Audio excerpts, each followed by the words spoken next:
Hello friends and welcome to our channel जिसका नाम है मास्टर्स एजुकेशन पॉइंट। और आज की वीडियो में हम पढ़ेंगे रेशनाले ऑफ एक्सपोर्ट इंपोर्ट डॉक्यूमेंट्स, यानी एक्सपोर्ट इंपोर्ट डॉक्यूमेंट्स का होना क्यों ज़रूरी है या एक्सपोर्ट इंपोर्ट डॉक्यूमेंट्स की हमें नीड क्यों है। अब क्या होता है, जब भी कोई पर्सन एक्सपोर्ट करता है या इंपोर्ट करता है तो एक्सपोर्टिंग कंट्री और इंपोर्टिंग कंट्री दोनों अलग अलग होती हैं, तो उनकी कमर्शियल प्रैक्टिसेस और लीगल सिस्टम अलग होते हैं। तो बायर और सेलर के इंटरेस्ट को प्रोटेक्ट करने के लिए कुछ डॉक्यूमेंट्री फॉर्मेलिटीज़ पूरी करनी ज़रूरी होती है। साथ ही एक्सपोर्टर को कुछ डॉक्यूमेंट्स इंपोर्टर को भी भेजने होते हैं जिससे वो गुड्स की पोजेशन ले सके, और कुछ एक्सपोर्ट इंसेंटिव भी मिलते हैं एक्सपोर्ट करते टाइम। वो भी तभी मिलेंगे जब एक्सपोर्टर के पास डॉक्यूमेंट्री एविडेंस होगा।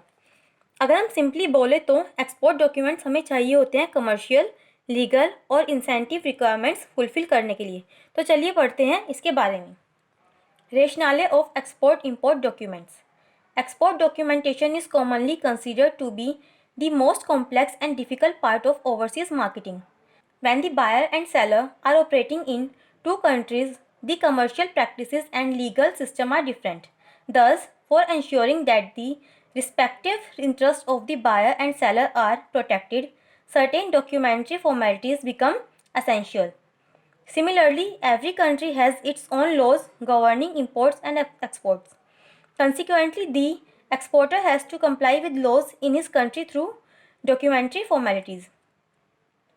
At the same time, he has to send some documents to the importer, which will enable him to take possession of the goods after getting permission from the concerned government department, that is, customs authorities.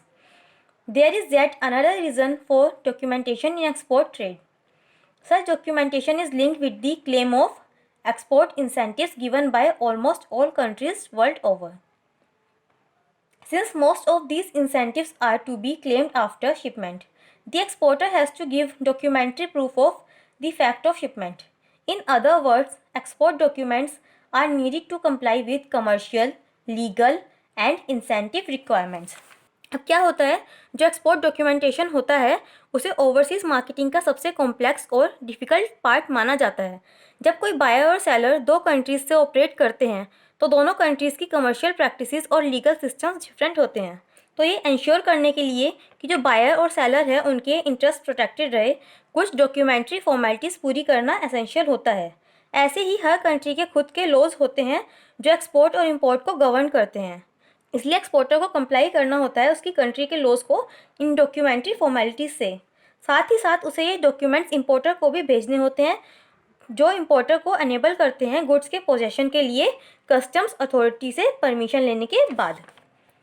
एक और reason भी है documentation का export trade में। ये जो documents होते हैं ये लिंक होते हैं एक्सपोर्ट इंसेंटिव के क्लेम से, जो कि ऑलमोस्ट सारी कंट्रीज़ प्रोवाइड करती है। ज़्यादातर ये इंसेंटिव शिपमेंट के बाद क्लेम किए जाते हैं और एक्सपोर्टर को इसके लिए डॉक्यूमेंट्री प्रूफ देना होता है कि उसने सच में एक्सपोर्ट किया है। दूसरे शब्दों में, एक्सपोर्ट डॉक्यूमेंट्स कमर्शियल, लीगल और इंसेंटिव रिक्वायरमेंट्स को फुलफिल करने के लिए चाहिए होते हैं।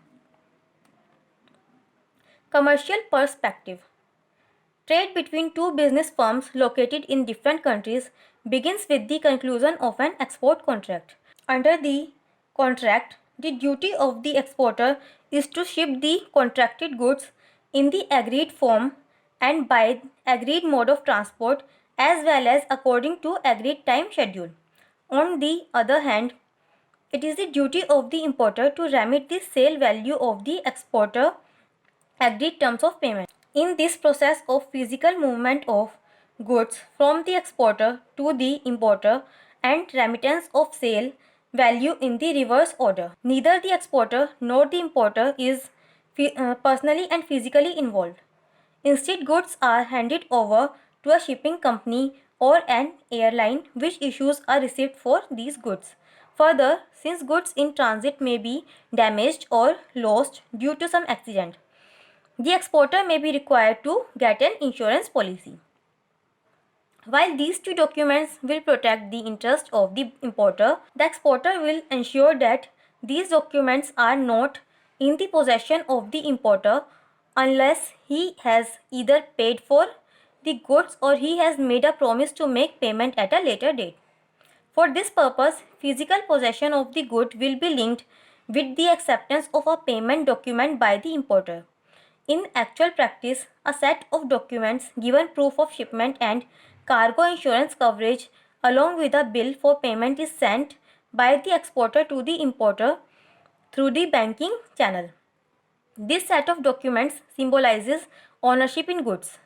This will be handed over to the importer by the bank in his country, which he has received it from the bank in the exporting country only when he has honored the bill. दो business firms जो कि अलग अलग countries में located है, उनके बीच जो trade होता है वो स्टार्ट होता है एक्सपोर्ट कॉन्ट्रैक्ट से।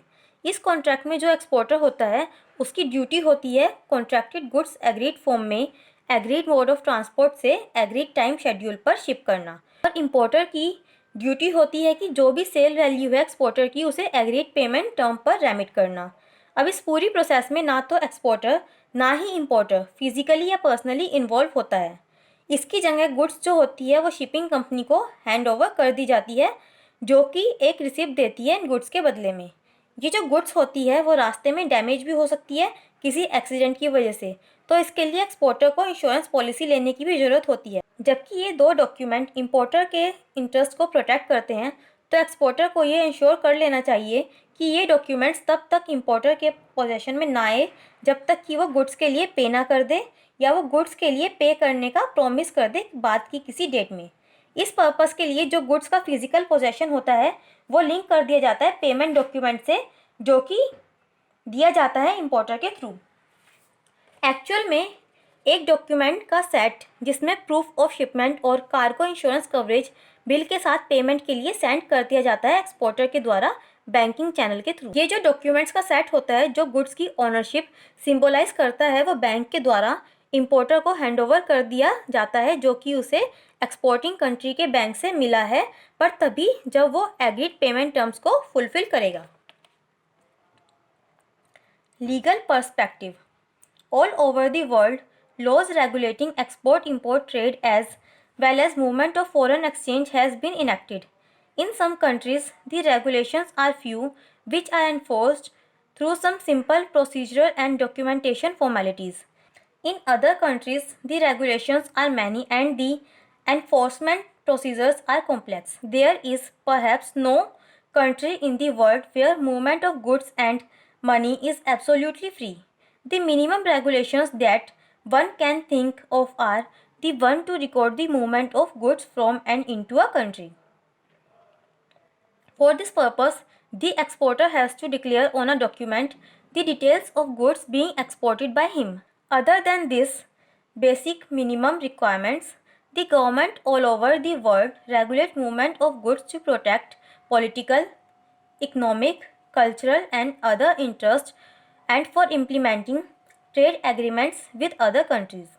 For example, under the Indian export policy, the government has listed out products which either cannot be exported or can be exported after obtaining permission from the designated agencies.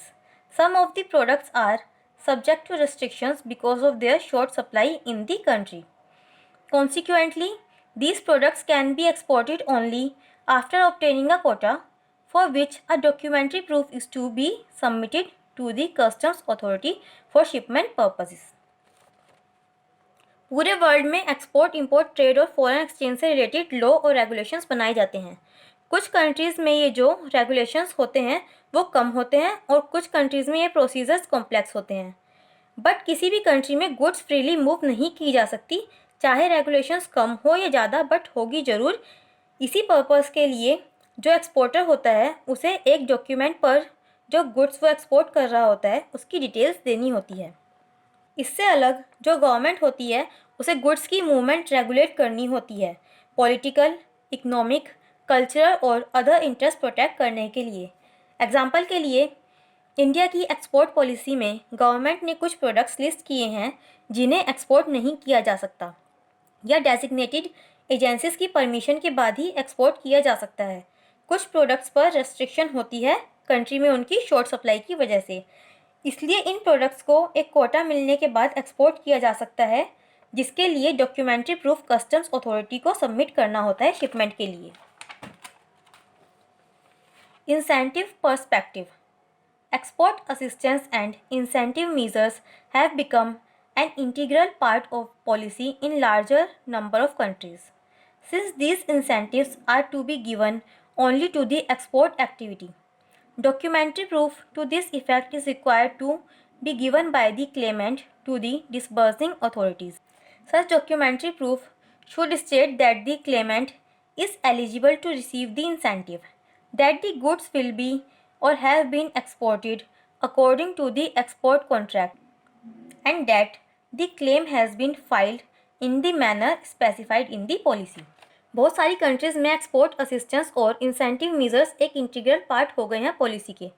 क्योंकि incentive खाली export activity पर दिए जाते हैं तो Clement यानी exporter को documentary proof देना होता है डिसबर्सिंग अथॉरिटी को। वो डॉक्यूमेंट्री प्रूफ स्टेट करता है कि जो एक्सपोर्टर है वो एलिजिबल है इंसेंटिव रिसीव करने के, गुड्स एक्सपोर्ट कॉन्ट्रैक्ट के अकॉर्डिंग ही एक्सपोर्ट की गई है और क्लेमेंट ने क्लेम फाइल किया है स्पेसिफाइड मैनर में। तो आज की वीडियो में बस इतना ही। अगर आपको हमारी ये वीडियो पसंद आई हो तो लाइक शेयर ज़रूर करें और ये लाल वाला बटन भी दबाना ना भूलें, जिससे कि मेरी कोई भी आने वाली वीडियो आप मिस ना कर पाएँ। और अगर आपका कोई टॉपिक है जिसमें आपको प्रॉब्लम है तो आप हमें कमेंट करके बता सकते हैं। Thank you.